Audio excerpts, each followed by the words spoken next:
my setup for painting today. I'm using a 8x10 tarp, which I think affords the most protection and packs up pretty small, about twice the size of the 5x7 I showed in my other videos, and I think it's worth the square footage. And I'm just going to show you some details. The ridge line enables me to stand under it because I want to be able to stand while painting today, because my folding stool right there is not super comfortable for long-term sitting for like an hour and a half using my paint box, and I'll be messing around composition in there and just clearing the ridge line. And I've taken tie-offs in the corner, each corner. I could have tied off also in the middle, but I didn't. I just took a stick laying around the woods and propped up to give me a little more. So from a side view, it goes, you get the roof line, ridge line, tilts back, and then rather than just straight 45. So it gives me a little more headroom.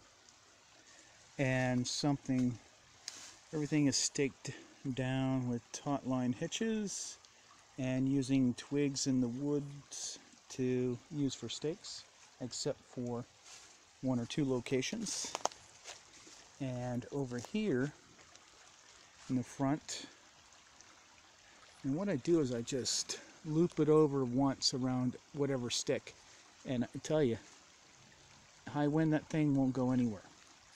So then to stake it down, there's no room for a stake because this is all rocky and pebbly. I couldn't get the stake down in there, but I found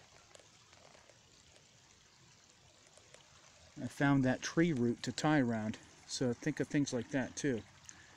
And the sun broke this morning, and now it's a little cloudy again, but I'm still going to go for it. Paying attention from past paintings to punch up the color a little bit, and I don't think it'll be too dark under here. And again, I'm using the idea that I showed in another video of dividing off areas on my panel, so I can paint a 6x8, a 5x9, and I also have another panel in there that is a 9x12. So I have three options today in case I find a spot that is very rich in material. I don't have to run out of potential painting panels. So something to think about. And of course I'm right by the stream, very relaxing, like a babbling brook. So today's palette's going to consist of raw umber today, not burnt umber. That's what I'll be blocking the painting in with also. It's kind of more of a greenish earth tone, which I think will lend itself well to the surroundings. Mars Black, Titanium White, Ultramarine Blue, Phthalo Blue. I'm not going to be using the Cad Yellow Pale. I'm going to be using Lemon Yellow for my cool, and then Cad Yellow. Cadmium Red, Alizarin, and a little Viridian if I need it. And then I have my little setup here clipped on. You get these little clips, magnetic on one side, so your palette knife can stick to that, which is handy. I've mentioned that before.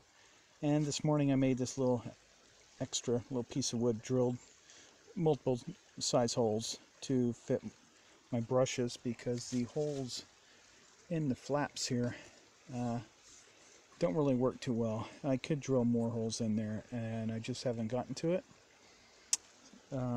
So I'll probably do that when I get home. And I think I'm going to try the 5x9. So what I'm going to do is just pull this out and stand it up. And I put in this little nail right there. And it's right in the area where there's a little lip to get the panels out. So when you close the lid, the nail doesn't interrupt anything. And that's useful for if you want to have all the edges exposed and the panel won't fall off into your paint. So nice little tip to modify, little Gorilla Box mods. Okay, I'm going to get to painting. So here we are, just blocking in with a little burnt umber.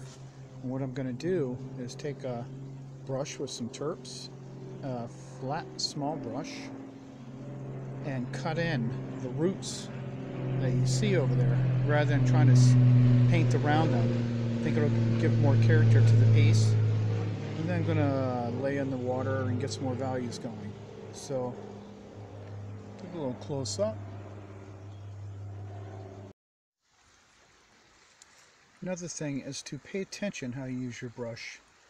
When I'm wiping out, I don't just wipe out using it one way. I twist and turn the brush and wisp it off.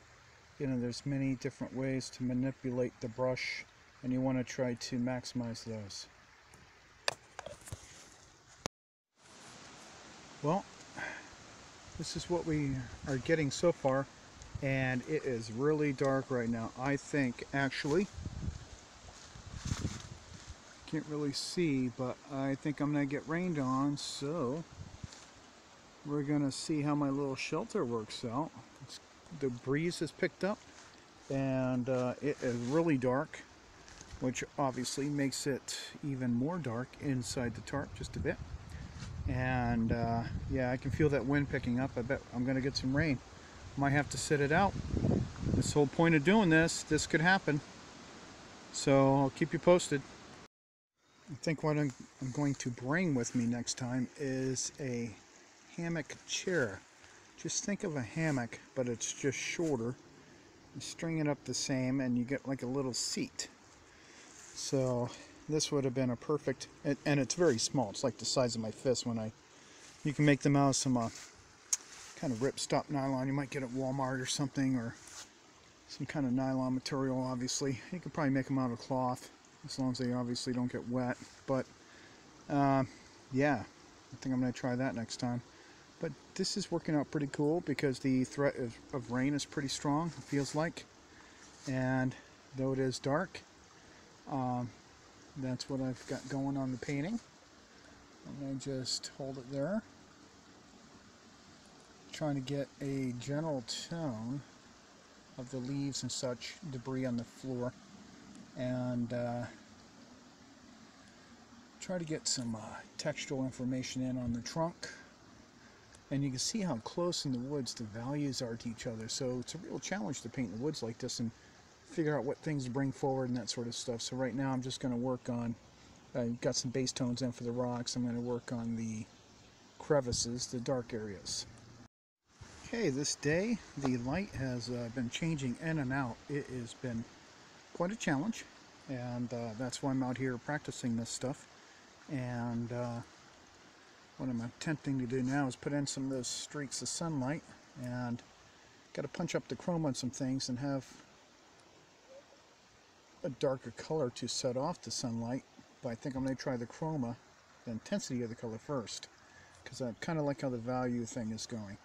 And using some counter change again, which is putting light against dark, dark against light. So here I've tried to pull out the edge of the tree a bit, and things like that. Sometimes we have to push things in nature, and essentially, since it's in and out, I'm just picking some highlights to suggest the idea of what I'm seeing today, which is some sunlight in the woods. So what a big change in 15 minutes.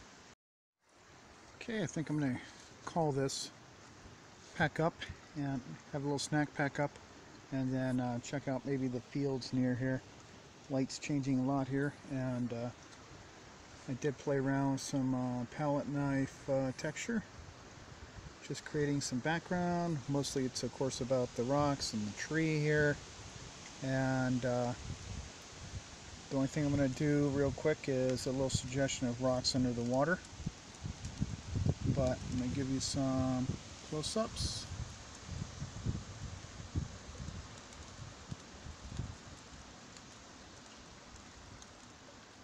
And that's it. And I'll be doing a post-painting little clip too, to talk about a few more things once I get it out of the, get it away from the subject and get it home and study it.